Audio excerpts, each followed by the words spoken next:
மெட்ராஸ் அன்பு கேரக்டர் தெரியும் எவ்வளவு பவர்ஃபுல். அது மேனரிசமே வச்சிருந்தேன் இப்படி நட்சத்திரம்ல. கிரிக்கெட் ஆடினா திடீர்னு ரஞ்சித் சார் ஃபோன் பண்ண பார்த்தா திடீர்னு பார்த்தா ரஞ்சித் நான் 3 மிஸ் கால் இருந்தது. ஐயோ ரஞ்சித் அண்ணா உங்களை ஓகே நீங்க தான் அப்படின்னு சொல்லி செலக்ட் பண்ண போது உங்களை வேண்டான்னு சொன்ன ஒரு சில பேர்ல வந்துட்டு இவரும் இருந்தாரு அப்படின்னு சொல்லி நான் கேள்விப்பட்டேன். முக்கியமான நபர் இவர் தான். ஆமா.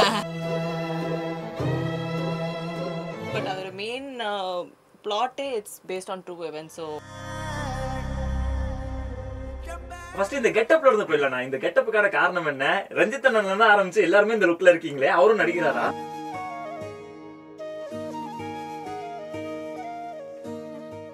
மிர்ச்சி தமிழ் நேயர்களுக்கு முதற்கண் வணக்கம். ஸோ இன்னைக்கு ஜித்தனும் ஜோவும் சேர்ந்து ஒரு இன்ட்ரெஸ்டிங்கான ஒரு மூவியை பத்தி தான் அந்த க்ரூ கூட தான் வந்து டைம் ஸ்பெண்ட் பண்ண போறோம். ஸோ ரீசெண்ட் டைம்ஸ்ல மாமா கமர்ஷியலா இருக்கணும் அப்படின்றத தாண்டி நிறைய டிஃப்ரெண்டான கான்செப்ட்ஸ் அட்டம் பண்ணக்கூடிய படங்கள் வந்து நம்ம பார்த்துட்டே இருக்கோம். ஸோ அந்த வகையில ட்ரைபல் பேஸ்டாவும் சரி, இன்னும் நிறைய இம்பார்ட்டன்டான விஷயங்களை பேசக்கூடிய ஒரு பவர்ஃபுல்லான படமா தான் தண்டகாரண்யம் வந்து உருவாகி இருக்கு. ஸோ வரக்கூடிய செப்டம்பர் 19ஆம் தேதி நாளன்னைக்கு இந்த படம் ரிலீஸ் ஆகுது. ஸோ அந்த திரைப்படத்தினுடைய ஹீரோயின் நம்ம கூட இருக்காங்க. வணக்கம்.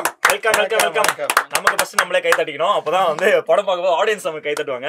ஸோ ஃபர்ஸ்ட் நான் உங்க டீமோட அந்த ஒரு கேங்காவே வந்துட்டு வளரணும், கேங்காவே வந்துட்டு ஒரு கெத்தா இருக்கணும்னு சொல்லுவாங்க. இப்போ ரைட் நவ் பிரசென்ட்டா உங்களோட டீமை மொத்த பேரை பார்க்கும்போது ஒரு மாதிரி கெத்தாவே இருக்கீங்க. இந்த பிரேமம் படத்துல அந்த நெருப்பை பார்த்து வச்சுட்டு மாசா நடந்துருவாங்கல்ல, அந்த மாதிரி இருக்கீங்க கெட்டப்பு. ஒரே ஒரு வித்தியாசம் என்னன்னா ஒரே படத்துல இல்லாம ஒருத்தர் ஒரு படத்துல சைன் பண்ணிட்டு இருக்கீங்க. அதான் ஹைலைட்டான விஷயம். ஸோ ஃபர்ஸ்ட் இந்த கெட்டப்ல இருந்து போயிடலாம். இந்த கெட்டப்புக்கான காரணம் என்ன? ரஞ்சித் அண்ணன்ல இருந்து ஆரம்பிச்சு எல்லாருமே இந்த லுக்ல இருக்கீங்களே, அவரும் நடிக்கிறாரா? அவர் அது வந்து அதை மட்டும் எவ்வளவோ சும்மா ஜாலியா கூட கிண்டல் பண்ணுவோம்ல, அது மட்டும் அவர் கண்டிப்பா பண்ண மாட்டாரு. சும்மா அந்த ப்ரோமோ கட் அந்த மாதிரி தான் பண்ணுவாங்க, அதுல கூட அவர் வரணும்னு விருப்பப்பட மாட்டாரு. நான் எப்பவுமே ஆக்ஷன் கட் அங்கதான். ஸோ அதான் வேட்டுவம் படத்தோட லுக்கு. ஸோ ஃபங்க் தினேஷும் ஃபங்க் தான். எனக்கு தெரிஞ்ச ஜாமி ஆரியா மட்டும் தான் ஃபங்க் கிடையாது, ஒட்டு வலிச்சுட்டாங்க. அப்புறம் ஷபீர் ப்ரோலுக்கும் கொஞ்சம் வித்தியாசமா இருக்கும். நம்ம ஃபங்கு, தினேஷ் ஃபங்கு, அதுக்கப்புறம் ரஞ்சித் சார் ஷூட்டிங்ல அவரு தான் அதை ஃபர்ஸ்ட் வச்சிருந்த அந்த முலட் வந்து ஃபர்ஸ்ட். எனக்கு ரொம்ப நாளா அதை வைக்கணும்னு ஆசை இருந்ததால, பட் தொடர்ந்து ஷூட்லயே இருந்ததால எதுவுமே பண்ண முடியல. சரி கரெக்டா அது அமைஞ்சுதா படத்துக்கும் சேர்த்து. ஆமா, இப்ப அப்படியே வளர்ந்துனே இருக்கு. நான் வந்து வெட்டவே மனசு வர மாட்டேது. இந்த அப்பப்ப வேற படுதா இருக்கும், நல்லா சுகமா இருக்கு, ஜாலியா அப்பப்ப இப்படி கையை வச்சு இப்படி படிக்கிட்டு இருக்கு. நட்சத்திரம்ல அதை பண்ணிட்டு இருந்தேன் நான். ஸோ அது மேனரிசமே வச்சிருந்தேன் இப்படி நட்சத்திரம்ல. ஸோ அதுலேருந்தே அன்னைக்கு லாங் ஹேர் வைக்கணும்னு ஆசை. ஸோ இப்போ அப்படியே கண்டினியூ பண்ணுறேன். எப்போ திரும்ப வெட்டினா கொஞ்சம் சோகமாயிடும். ஸோ இப்போ நீங்கள் நட்சத்திரம் சொன்னதுனால நட்சத்திரம்லேயே நீங்கள் 2 பேரும் ஒன்றா நடிக்கிறதுக்கான வாய்ப்பு கிடைச்சு. ஆனால் அதில் ஃபோன் கால்லேயே முடிஞ்சிருக்கும்னு நினைக்கிறேன். ஒன்றா இருக்கிற மாதிரி சீன்ஸ்லாம் இருக்கு. ஒரே ஒரு சீன் ஒன்றா இருக்கும் இந்த கிராமத்தில், கல்யாண சீன். ஆனால் அந்த ஒரே ஒரு ஃபோன் கால் சீன் இப்போ வந்து ஒரு ஃபுல் ஃபிளெஷ்டு படமாக வந்து மாறி இருக்குதா அப்படின்னு சொல்லிட்டு நம்ம பாசிட்டிவாக தான் யோசிக்கணும். அண்ட் வின்சு சாம் ஒரு மாடலரா, ஒரு மாடலா ஒரு இன்ஃப்ளூயன்சர் எடுத்து சேர்த்துட்டேன். மாடலரா மாடலர் 2 வார்த்தையை கிளப் பண்ணக்கூடிய படம் இருக்கு. நாமனே மாடல் அண்ட் இன்ஃப்ளூயன்சர் மாடல் அப்படி இருந்துட்டு ஐ மீன் இப்போ ஆக்ட்ரஸா ஒரு ஜர்னி வந்து ஸ்டார்ட் ஆகி போயிட்டு இருக்கிறது வந்து, அதுவும் பர்டிகுலரா இந்த திரைப்படம் ஒரு ட்ரைபல் பேஸ்ட் கான்செப்ட் அப்படின்னு இருக்கிறப்போ ஹவ் எக்ஸைட்டட் இந்த படத்துக்கு நீங்க? ஆக்சுவலா ரொம்ப எக்ஸைட்டட் ப்ரோ. நான் வந்து கதை கேட்ட உடனே எனக்கு ரொம்ப பிடிச்சிச்சு. பட் எனக்கு கொஞ்சம் ஒரு ஹெசிடேஷன் இருந்துச்சு. பிகாஸ் இந்த கேரக்டரும் என்னோட பர்சனலா ஒரு கான்ட்ராஸ்ட் இல்ல, மேட்சே இல்லை. ஸோ இது வந்து நான் எப்படி எக்ஸிக்யூட் பண்ணணும்னு ஒரு இது இருந்துச்சு. பட் அதான் நல்லா ப்ரெப் ஒர்க் எல்லாம் பண்ணி அங்கே போயிட்டு எக்ஸ்பீரியன்ஸ் வந்து சூப்பராக இருந்துச்சு. நான் மறக்கவே மாட்டேன். எனக்கு ரொம்ப ஸ்பெஷலான ஒரு படம். இந்த படத்துக்கு நீங்க நடிக்கிறதுக்கு மட்டும் இல்லாம அந்த லாங்குவேஜுக்குமே பயங்கரமா ட்ரெயின் ஆனீங்க அப்படின்னு கேள்விப்பட்டேன். அது என்ன விஷயம்? அது வந்து 2-3 மாதம் ஆஃபீஸுக்கு போய் டெய்லி ஸ்கிரிப்ட் வந்து எக்ஸாம் படிக்கிறது மாதிரி நான் ஃபுல்லாக என் ஸ்கிரிப்ட் எல்லாம் full A to Z prepare பண்ணிட்டு தான் நான் போனேன். அப்போதான் எனக்கு கொஞ்சம் ஒரு கான்ஃபிடன்ஸ் வந்துச்சு பண்றதுக்கு. ஸோ அது ஒரு நல்ல ஒரு எக்ஸ்பீரியன்ஸ். அதாவது இந்த ஸ்கூல்ல எல்லாம் வந்துட்டு கிளாஸ் ரூம்ல யாரும் இங்கிலீஷ் பேசக்கூடாது அப்படின்னுவாங்களே, ரூல்ஸ் போடுவாங்க. கிட்டத்தட்ட அந்த மாதிரி ரூல்ஸ் போட்டுறாங்க. சொன்னாங்க இங்க இங்கிலீஷ் பேசக்கூடாது, தமிழ்லயே பேசு. நல்ல ஏன்னா அவருக்கு இங்கிலீஷ் புரியாது, இப்படி போட்டு உடச்சிக்க கூடாது அதுக்குன்னு. அந்த டைரக்டரை பத்தி பேசிட்டு இருக்கிறப்போ ஆல்ரெடி ஒரு பியூட்டிஃபுல்லான ஒரு ஹிட்ட கொடுத்த ஒரு டைரக்டர்னு சொல்லலாம். ஸோ அப்படி இருக்கும்பொழுது அவர் கூட ஒர்க் பண்றது வந்து உங்களுக்கு கம்ஃபர்டபுளா இருந்துச்சா, இல்லைன்னா ஒரு புது டைரக்டர் கூட ஒர்க் பண்றோம் அப்படின்ற மாதிரி அந்த ஒரு ஃபீல் இருந்துச்சா? இல்ல அதியன் தோழர் எனக்கு மெட்ராஸ்ல இருந்தே தெரியும். ஸோ மெட்ராஸ்ல இருந்து எப்படின்னா அதியன் தோழர் வந்து எங்க டீம்லயே பெரியவர், பயங்கர நாலேஜபிளான பர்சன், பயங்கர பொலிட்டிக்கலி வெரி ஸ்ட்ராங் பர்சன், எல்லாம் பயங்கரம். பட் ஆனா வெரி ஸ்வீட். ஒரு அதாவது நாங்க ஷூட்டிங்ஸ் பண்ணி பாப்பா என்ன பாப்பா பண்ற பாப்பான்னு கொஞ்சம் அவரு. ஓகே. ஸோ ரொம்ப ஒரு செல்லப்பிள்ளை மாதிரி தான் ஜாலியா இருப்பாரு. ஸோ அது அப்புறம் வீடுமே ஜாஃபர் கான்பேட்ல, நான் இந்த ஸ்ட்ரீட்டு எனக்கு பின்னாடி ஸ்ட்ரீட்ல தான் அவர் இருந்தார் ரெண்ட்டுக்கு. ஸோ நாங்கள் ரெகுலராக ஏரியாலையும் மீட் பண்ணிப்போம் அது பண்ணுவோம். ஸோ அப்போத்துலேருந்தே பயங்கர ஒரு சிங்க். அதையும் தோழர் வந்து பயங்கர இன்னசென்ட்டாக ஜாலியாக அப்படி இருப்பார். ஸோ அவர் ஒர்க் பண்ணுறதுக்குலாம் ஜாலியாக தான் இருந்தது. அது இல்லாமல் அஸ் அ பர்சன் ஆல்சோ, ஏன்னா சில பேர் நார்மலாக ஒரு அசிஸ்டன்ட் டைரக்டர் ஆகும்போது ஜாலியாக அப்படி இருப்பாங்க. பட் மைக்கை பிடிச்சோன்னா திடீர்னு ஒரு உருவமாக மாறுவாங்க. அப்படி ஒரு 0.1% அவர்கிட்ட நான் பார்த்ததில்ல. ஸோ ஏன்னா சில பேர்ட்ட நம்ம சொல்லும்போது நமக்கு இந்த சில டேரக்டர்ஸே வந்து ஃபர்ஸ்ட் படம் படம் எல்லாம் படம் ஆனால் மற்றவங்களை ட்ரீட் பண்ணுறது ஒருமையில பேசுவாங்க, இல்லை என்ன பண்ணாலும் அது நம்ம பயங்கர டிஸ்டர்பிங்காக இருக்கும். நான் சொல்லுவேன், அதுக்கு நான் என்ன திட்டினா கூட சண்டை கோச்சிக்க மாட்டேன், சண்டை போட மாட்டேன். பட் பொதுவாக அந்த மாதிரி சொன்னால் நமக்கு கொஞ்சம் பிடிக்காது. ஸோ அதான் நான் போயிட்டு தயவு செஞ்சு கொஞ்சம் அமைதியா இருங்க ப்ளீஸ், கடுப்பா இருக்கு அப்படின்னு சொல்லுவாங்க. ஆமா பின்ன அதை நீ இங்கே வர சொல்ல அவனை போ அப்படி அது சொன்னா பிடிக்காது எனக்கு. ஸோ எல்லாரையும் ஒரே மாதிரி ட்ரீட் பண்ணணும் நான் ரொம்ப கான்சியஸாக யோசிச்சுட்டே இருப்பேன். ஸோ அது வந்து அந்த விதத்தில் அதையும் வந்து பயங்கர ஜாலியாக கண்டிக்க மாட்டார் எல்லாரையும். அது மாதிரி நம்ம ஷூட் பண்ண லொக்கேஷன்ஸ் அப்படிதான் ஜாலியாக. நம்ம ஒரு சினிமா ஷூட் அந்த ஃபீல் இருக்காது. அது கேமரா வச்சு பண்ணும்போது தான் அந்த ஊர் மக்களும் எங்களை கண்டிக்க மாட்டாங்க. அவங்களும் ஜாலியாக அவங்க பாட்டு இருப்பாங்க, நாங்களும் ஜாலியாக இருப்போம். ஏன்னா அவங்க ஊர்ல வந்து பெருசா சினிமாவோ டிவியோ போனோ எதுவுமே கிடையாது. எங்க நடந்தது ஷூட்டிங்? இது தெங்கனி கோட்டைன்னு ஒரு இடம். அது வந்து நம்ம ஒசூர் அந்த பின்னாடி அந்த ஒரு மலை, பியூட்டிஃபுல் பிளேஸ். அதை நம்ம ஷூட் பண்ண இடம் வந்து அங்கிருந்து ஒரு 6-7 கிலோமீட்டர்ஸ் உள்ள ஃபாரஸ்ட் உள்ள போயிட்டு ஒரு அந்த சுத்தி இருக்க நிறைய மலைகள் இருக்கும். அதுல ஒரு பயங்கர ஒரு டாலான ஒரு மலையில ஒரு சின்ன கிராமம். ஸோ நீங்கள் டேரக்டரை பற்றி சொல்ல போது எனக்கு உங்ககிட்ட இருந்து ஒரு ஸ்டோரி ஒன்று தெரியணும். அதாவது இந்த மட்ராஸ் படத்தில் நீங்கள் வந்துட்டு ஆக்ட் பண்ணுறதுக்கு ரஞ்சித் அண்ணா உங்களை ஓகே நீங்கள் தான் அப்படின்னு சொல்லி செலக்ட் பண்ண போது உங்களை வேண்டான்னு சொன்ன ஒரு சில பேர்ல வந்துட்டு இவரும் இருந்தாரு அப்படின்னு சொல்லி நான் கேள்விப்பட்டேன். முக்கியமான நபர் இவர் தான். ஆமா, மொட்டை அடிச்சிருந்தாரா அந்த கேரக்டர் நாங்கள் பயங்கரமா பார்த்து வச்சுன்ற கேரக்டர் இவர் வேண்டாம் அப்படின்னு அடம் பிடிச்சாரா? ஆக்சுவல் சர்ப்ரைஸ் தான். இப்போ நான் மேபி அந்த பொசிஷன்ல இருந்தாலும் எனக்குமே அந்த டவுட் இருந்திருக்கலாம். நம்ம ஏன்னா நம்ம மெட்ராஸ் அன்பு கேரக்டர் தெரியும் எவ்வளவு பவர்ஃபுல் பொலிட்டிக்கலி சவுண்டான ஒரு கேரக்டர், பயங்கர இன்டென்ஸான ஒரு ஆக்டிங் இருக்கு, எல்லாமே ஒரு ரொமான்ஸ் இருக்கு, எல்லாமே இருக்குல்ல. அப்போ அந்த கேரக்டர் அது இல்லாமல் ப்ரெசன்ஸாக பயங்கரமாக இருந்தால் அது இறந்து போகும்போது நம்ம அந்த ஃபீல் கனெக்ட் ஆகணும்ல. அதான் அதுதான் சோல் ஆஃப் த ஃபிலிம். அப்போ வந்து நான் ஒன்றுமே நடிச்சல அது மாதிரி. அது மாதிரி நான் வந்து அட்டக்கத்திரி ஒரு சின்ன சீன் வச்சிருக்கேன். ஓகே, அதுக்கப்புறம் மதையானை கூட்டம்னு படம் நடிச்சுட்டு ஷூட் முடிச்சுட்டு வந்திருக்கேன். அந்த படம் ரிலீஸும் ஆகல. ஷூட் முடிச்சுட்டு வந்திருக்கேன். இந்த ஒரு நாள் கிரிக்கெட் ஆடினா திடீர்னு ரஞ்சித் சார் ஃபோன் பண்ணார். திடீர்னு பார்த்தா ரஞ்சித் நான் 3 மிஸ் கால் இருந்தது. ஐயோ பதட்டமாகி ஃபோன் எடுத்து நம்ம இங்கே தான் பீச் ரோட்டில் ஒரு மெரினான்னு ஒரு கிரவுண்ட் இருக்கு ஆடிட்டு இருக்கேன். அப்போ ஃபோன் எடுத்து சார் அண்ணா சொல்லுங்கண்ணா அப்படின்னா, ஃப்ரீயாடா சாரிண்ணா சார் நான் மேட்ச்சில் ஆடுதான், சரி வா ஃப்ரீயாக அந்த ஆஃபீஸ் வா அப்படின்னாரு. சரி போனால் அப்போ தான் என்ன சொன்னார், 2 கேரக்டர் சொன்னார். அன்பு, அப்போ அன்புன்னு ஒரு ரோல், இன்னொன்று வந்து விஜி காளி கார்த்திக் சார் தான் நடிக்கிறாங்க.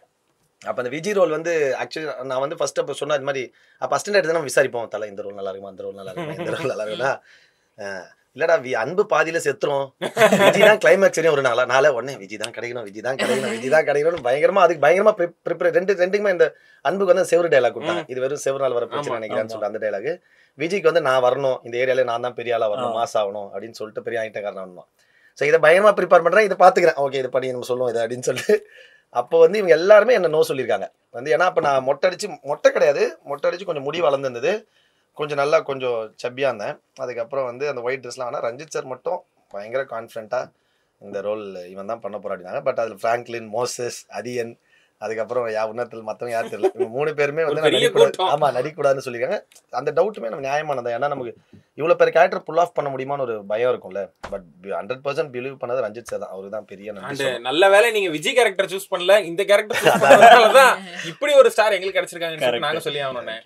ஸோ நீங்கள் வந்துட்டு இந்த படத்தில் ஷூட்டிங் ஸ்பாட்டில் வந்துட்டு உங்களுக்கு ஃபேவரட்டான இந்த ஒரு சீன் எடுக்கப்போ எனக்கு ரொம்ப சந்தோஷமாக இருந்தது. இல்லாட்டி காடுலலாம் ஷூட் பண்ண போது உங்களுக்கு பிடிச்ச விஷயங்கள்லாம் நிறைய பார்ப்பீங்கல்ல, அந்த மாதிரி அந்த பிளேஸில் அந்த லொக்கேஷனில் நடந்த ஒரு இன்ட்ரெஸ்டிங்கான ஒரு விஷயம் என்ன சொல்லுவீங்க? லொக்கேஷன் நடந்து ஃபுல் அங்கே இருக்கிறதே ஒரு டிஃப்ரெண்டான விஷயம். ட்ரெக்கிங் கூட்டு போன மாதிரி போயிட்டு வந்திருக்கீங்க ஜாலியா. ஆக்சுவலா அப்படிதான். ஆமால ஒரு எக்ஸ்கர்ஷன் போயிட்டு மாதிரி. அதுவும் காட்டுக்குள்ள 6 கிலோமீட்டருக்குள்ளன்ட்டாங்க. எப்படி டவர் எடுத்துருக்காது கிடையாது. ஒரு மேனேஜர் ஒரு ஓரமா அந்த பிஎஸ்எல் வச்சு நிப்பாரு. அது கூட ஒரு இடத்துல நின்னாதான் வரும். அந்த இடத்துல நீங்க எவ்வளவு நேரம் நிப்பாரு. அப்பப்போ போயிட்டு அவர்கிட்ட ஃபோன் பண்ணி நல்லா இருக்கீங்களா, நல்லா அது கூட பண்ணல. நான் ஃபுல்லா அந்த வியூ, இங்க ஒரு வியூ, இங்க ஒரு சேர், இங்க உட்காந்து ஃபுல் டைம் இதுதான் அதுதான் பார்த்துட்டு இருந்தேன். எக்ஸ்பீரியன்ஸ் நீங்க என்ன ஆக்சுவலா கேட்டீங்க ஃபர்ஸ்ட்? அந்த லொகேஷன் இன்ட்ரஸ்டிங்.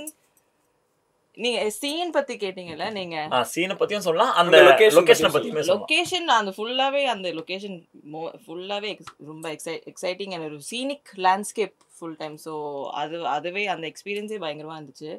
சீன் வந்து நான் வந்து என் அம்மா கூட ஒரு சின்ன ஒரு சண்டை மாதிரி ஒரு சீன் இருக்கும். அதுதான் என்னோட மோஸ்ட் ஃபன் Favorite டைம். scene-ஆ? நான் ஆக்சுவலா அது படம் இன்னும் பார்க்கல. அது சீனும் நான் பார்க்கல. படத்துல ஃபுல் நான் மானிட்டரே பார்க்கல. ஸோ ஐ டோன்ட் நோ எப்படி அந்த அது எப்படி வேணும்னே வந்திருக்குன்னு. பார்க்காம இருந்தீங்களா இல்ல ஆமா. பார்க்க கூடாது நம்ம கான்ஃபிடன்ஸ் உடைக்கும் அப்படின்ற மாதிரி ஏதாவது அப்படி இல்ல நான் எனக்கு பாக்குறதுக்கு ஆசை இருந்துச்சு. பட் டைரக்டரும் சொன்னாங்க வேணாம், நீ வேணும்னா நீ பார்க்க வேணாம். சரி ஓகே. யூஸ்வலா நான் மாடலிங் பண்ணும்போது நான் எப்பவுமே நான் மாடர் போய் நான் செக் பண்ணிட்டு தான் நான் பண்ணுவேன். Okay. ஏதோ இந்த படம் கொஞ்சம் ஸ்பெஷலா இருக்கட்டும் அப்படி நினைச்சதுதான் நான் பார்க்கல. அந்த தண்டகாரண்யம் படத்தை பத்தி மறுபடியும் பேசுறப்போ இந்த திரைப்படத்திற்கு நம்ம ஜஸ்டின் பிரபாகரனோட மியூசிக். ஸோ அந்த மியூசிக் எந்த அளவுக்கு உங்களுக்கு டர்ன் அவுட் ஆயிருக்கு அப்படின்றத சொல்ல முடியல. இல்லை கண்டிப்பாக ஜஸ்டினோட மியூசிக் வெரி ஸ்பெஷல். அவர் he has worked across the all languages. Hindi பண்ணிட்டாரு, எல்லாம் பண்ணிட்டாரு. இப்போ ரீசெண்டாக மலையாள படம் ஒன்று கலக்கிட்டாரு.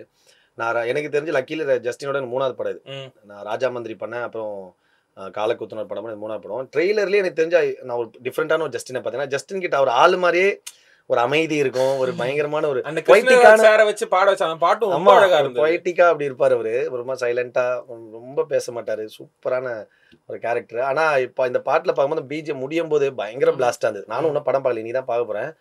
எல்லாரும் இந்த ப்ரெஷ் ஷோவாக இருக்கட்டும், எல்லாரும் இருக்கட்டும், ஸ்பெசிஃபிக்கலி எல்லாரும் தனியா சொன்னது வந்து ஜஸ்டினை தான். ஜஸ்டின் அண்ட் செல்வாவை தான் ரொம்ப சூப்பரா பண்ணிட்டாங்க. ரொம்ப இந்த படத்துக்கு பெரிய லைஃப் கொடுத்துருக்காங்க அப்படின்னு சொல்லிட்டு, உயிர் கொடுத்துருக்காங்கன்னு சொல்லிட்டு சொன்னாங்க. ஸோ அது வெரி ஹாப்பி. ஜஸ்டின் ஓட மியூசிக் வந்து நான் பெரிய ஃபேன். ஸோ அதனால ஜஸ்டின் தேங்க்ஸ். உங்க 2 பேருக்கும் இந்த படத்துல ஃபேவரட்டான சாங்னு எதை சொல்வீங்க? நான் ஆக்சுவலா ஒரு இந்த படத்துல ஜஸ்டின் போடாத மியூசிக் ஒரு பாட்டு வரும். ஜஸ்டின் போடாத மியூசிக். அதை கேட்போம். ஆமா, அது அந்த பாட்டு பயங்கரமா இருக்கும். அது எமோஷனலா இருக்கும். பட் இதுனா அடியா அலங்காரி தான். ரைட். அண்ட் அதேன் சார் கூட ரொம்ப காலமா நீங்க டிராவல் பண்ணிட்டு இருக்கிறப்போ ஒரு நல்ல ஃப்ரெண்டா தான் இருக்காரு. ஸோ அப்படி இருக்கிறப்போ சீன்லயே ஆகட்டும், ஸ்கிரிப்ட்லயே ஆகட்டும், உங்களோட இம்ப்ரவைசேஷன் ஆன் ஸ்பாட்ல தான் இருந்துச்சா கலையரசன்? இல்ல இருக்கும், ஸ்பேஸ் கொடுப்பாரு. அப்படியா? ஆமா ஆமா. ஏன்னா ஒரு சில டைரக்டர்ஸ் வந்து அது விரும்பவும் மாட்டாங்க. ஒரு சில ஆர்டிஸ்டுமே ஓகே டைரக்டர் சொல்றத பண்ணா போதும்னு சொல்லிட்டு அவங்களே அதுல அவ்வளவு தலையிட மாட்டோம். பட் அது நமக்கு ஏதாவது தவறாவது இல்ல இப்படி பண்ணா கரெக்டா இருக்குமா, இப்படி பண்ணா கரெக்டா இருக்குமா டவுட்ஸ் இருந்தா நம்ம கேட்போம். அப்படின்னா இப்படி பண்ணிக்கலாமா, அதே தோட இப்படி பண்ணிக்கலாமான்னு கேட்போம். அது அவருமே அந்த ஸ்பேஸ் கொடுப்பாரு. அது அவர் தேவைன்னா இல்ல ஓகேனாலும் அந்த கதையை டிஸ்டர்ப் பண்ண, அந்த கேரக்டர் டிஸ்டர்ப் பண்ண அப்படின்னா வேணான்றவர் நானும் விட்டுருவோம். தான் அந்த தண்டகாரண்யம் அப்படின்னு சொல்லிட்டு இருக்கிறப்போ இப்போ ரீசெண்ட் டைம்ஸ்ல பாத்தீங்கன்னா ஒரு படத்திற்கான அந்த ப்ரொமோஷன் ஆகட்டும், இல்லைன்னா இன்னொரு பக்கம் தியேட்டர்ஸ்னுடைய அந்த இது கெப்பாசிட்டி சொல்லுவாங்கல்ல, இத்தனை தியேட்டர்ஸ் கொடுத்துருக்கோம் அப்படின்ற மாதிரி வாரம் ரிலீஸ் ஆகக்கூடிய படங்களுடைய எண்ணிக்கை அதிகமாக இருக்கு. அதே சமயத்துல மக்களுடைய மைண்ட் செட் எப்படின்னா எந்த படத்தை போய் பாக்குறது அப்படின்ற ஒரு கன்ஃபியூஷன் அவங்களுக்கு இருக்கு. ஸோ அந்த வகையில தண்டகாரண்யம் படம் மக்களை எந்த அளவுக்கு ஈஸியா உள்ள கொண்டு வரும், என்ன ஒரு விஷயம் கண்டிப்பா மக்கள் இதை பார்க்கணும் அப்படின்னு சொல்லிட்டு தண்டகாரண்யம் படத்துல இருக்கு நீங்க சொல்லுவீங்க? ஃபர்ஸ்ட் வின்சு நீ சொல்லுமா. கதை வந்து ஒரு உண்மையான ஒரு கதை. So based on true events தான்.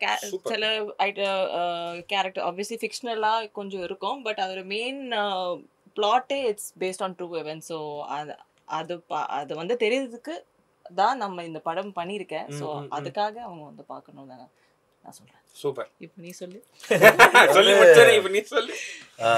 இல்ல உண்மை அது என்னன்னா, ஒரு நிறைய இப்போ எந்த ஒரு விஷயம் எடுத்தாலுமே பாசிட்டிவா இருக்கும், நெகட்டிவா இருக்கும். இப்போ ஒரு பயங்கரமா ஒரு விஷயத்தை பத்தி உயர்த்தி பேசுறாங்கன்னா அதுக்கு ஒரு பேட் சைடும் இருக்கலாம், ஒரு டார்க்கர் சைடும் இருக்கலாம் எல்லா விஷயத்துலையுமே. ஸோ அந்த மாதிரி அதை வந்து பெருசா மக்கள் ஈஸியாக கடந்து போயிடுவாங்க ஒரு நியூஸ் மாதிரி. அப்படிமே அந்த மாதிரி உண்மையாகவே நடந்த ஒரு சம்பவத்தை வந்து அதில் என்ன இருக்குது அப்படின்றது வந்து ஒரு மக்களுக்கு எல்லாமே ஒரு சர்ப்ரைஸாக இருக்கும். அதே மாதிரி இந்த படத்தை பார்க்கும்போது நம்ம லைஃப்லாம் எவ்வளோ கிஃப்டட், நம்ம வந்து we are living an amazing life அப்படின்னு தோணும். ஸோ அது மாதிரி இந்த மாதிரி மக்களும் இருக்காங்க, இந்த மாதிரி பிரச்சனைகளும் இருக்குது, இந்த மாதிரி ப்ராப்ளம்ஸும் நடந்திருக்குன்றதை வந்து ஃபீல் பண்ணுறதுக்கு அது வந்து ரொம்ப எமோஷ்னலாக பயங்கர ஆடிட்டிங்காக இருக்கும் அந்த படம். ஸோ அதனால் கண்டிப்பாக டிஃப்ரெண்ட் எக்ஸ்பீரியன்ஸாக இருக்கும். It's will be very emotional film. இப்போ எனக்கு வரும்போது ஒருத்தர் ஃபோன் பண்ணார். அவர் யாருன்னா நேற்று ப்ரெஷ் ஷோ பார்க்கல. ப்ரெஷ் ஷோ பார்த்த வேறு 3-4 பேர் அவர்கிட்ட ஃபோன் பண்ணி சொல்லியிருக்காங்க, என்னங்க நான் நைட்டு தூங்கவே விடலங்க, ஒரு மாதிரி டிஸ்டர்ப் ஆயிடுச்சுங்க. ஏன்னா அவர் எனக்கு அந்த படம் மேக்கப் பண்ண அவர் தான். அதான் சொன்னார், சார் உங்களை பற்றி பயங்கரமாக சொன்னாங்க, ரொம்ப சந்தோஷமாக இருந்தது, நம்மளே ஜெயிச்சா மாதிரி இருந்த ஒரு ஹாப்பினஸ், வாழ்த்துக்கள் சார், பயங்கர ஆடிட்டிங்காக இருந்ததுன்னு சொன்னாங்க அப்படின்னாங்க. ஸோ அது கேட்கும்போது அதான் ஆடியன்ஸும் அதை தான் உணர்வாங்கன்னு நான் நினைக்கிறேன். சூப்பர்ண்ணே. இந்த படத்தில் பார்க்குறப்போ ஒரு பேஸ்ட் ஆன் ட்ரூ இன்சிடென்ட் இருக்கிறப்போ ஒரு சில சீன்ஸ்க்கு எக்ஸ்ட்ரா எஃபர்ட் போட்டு பண்ணுற மாதிரி கண்டிப்பாக இருந்திருக்கலாம். அந்த வகையில் உங்களுக்கு சேலஞ்சிங்கான சீன் ஏதாவது இந்த படத்தில் இருந்திருக்காங்க? சிஆர்பிஎஃப் போர்ஷன் எல்லாமே கொஞ்சம் சேலஞ்சிங் ஆக்சுவலாக. அது அந்த ட்ரைனிங்கு, அந்த ப்ராசஸ், அது அங்கே நான் ஷூட் பண்ண லொக்கேஷன் வந்து கரெக்டாக தான். இல்லை நான் எங்கள் ராசி வந்து இப்போ அசிஸ்டன்ஸே சொல்லுவானுங்க, ஆனால் கதை கொஞ்சம் சுமாராக இருந்தால் கூட பரவாயில்ல, ஏப்ரல் மேலே ஊட்டியில் வந்தால் ஒத்துங்கண்ணே அப்படின்னு. ஊட்டி கொடைக்கானல் ஷூட்டிங் வந்தால் ஒத்துங்கண்ணே அப்படின்னு. ஆனால் எங்கள் லைஃப் ஃபுல்லாக எனக்கு எப்படி அமைஞ்சிருக்குன்னா, டிசம்பர் நவம்பர்ல ஊட்டியில ஷூட் வரும், ஏப்ரல் மேல வேலூர்ல ஷூட் வரும், இல்ல புதுக்கோட்டையில வரும். கொடூர வெயில் எங்க இருக்கோ அங்க போனா மெட்ராஸ் காரெல்லாம் படத்துக்குலாம் போயிட்டு புதுக்கோட்டையில மே மாசத்துல நடு ரோட்ல அச்சுன்னு உருளணும். ஓ அந்த அதே மாதிரி இந்த படம் வந்து வேலூர்ல ஷூட் பண்ணாங்க. கரெக்டா மேல சிஆர்பிஎஃப் போர்ஷன் ஒதுங்கிறதுக்கு ஒரு மரம் கூட இருக்காது. பயங்கர நீங்க உள்ள வெளில கூட வர முடியாது. எல்லாம் ஃபுல் ஒயிட் ஷார்ட்ஸ், 100 பேர் ட்ரைனிங் பண்ற மாதிரி அப்படிலாம் இருக்கும்ல. ஸோ வந்து செத்தான் 10 நாள் கழிச்சு எல்லாமே வேற ஒரு ஆள் மாதிரி ஆயிட்டாங்க. ஃபர்ஸ்ட் நாள் பார்த்த மூஞ்சிங்க மாதிரி இல்ல இல்லை எல்லாம் வேற என்னடா நீ எல்லாம் இருப்பியா அந்த ஷூட்டிங் முடித்துலான்ற மாதிரி ஆயிட்டாங்க. அப்படியே ரேட்டுமே இப்போ ஆக்சுவலாக அப்படிதான் போயிட்டு இருக்கு. இப்போ பார்த்தா தெரியும் கலரை தூர கலர் மாதிரி வந்தா இப்போ கொஞ்சம் ஒரு 10 நாளா பிரேக்கு, அதனால கொஞ்சம் கலர் வருது. ஓகே, ஸோ ஃபைனலா நம்ம மிர்ச்சி தமிழ் வியூவர்ஸ்க்கு தண்டகாரண்யம் படம் எவ்வளவு உங்களுக்கு ஸ்பெஷல் அண்ட் மக்களுக்கு எவ்வளவு ஸ்பெஷல் அந்த படம் மாறும் அப்படின்றத ஒரு சின்ன நோட்டா சொல்லிடலாம். எனக்கு எவ்வளோ ஸ்பெஷல்னா ரொம்ப ரொம்ப ஸ்பெஷல். பிகாஸ் இது என்னோட முதல் படம் ஆஸ் ஒரு லீட் கேரக்டரா. ஸோ அதுக்காக வாங்க சப்போர்ட் பண்ணுங்க ப்ளீஸ். உங்களோட ஃபீட்பேக்கும் கொடுங்க. அண்ட் மக்களுக்கு இது வந்து ஒரு இந்த ஸ்டோரி மட்டும் இந்த பிளாட் வந்து நீங்கள் தெரிஞ்சிருக்கணும். பிகாஸ் இப்படியெல்லாம் நடக்குது வந்து நமக்கு யாருக்குமே தெரியல.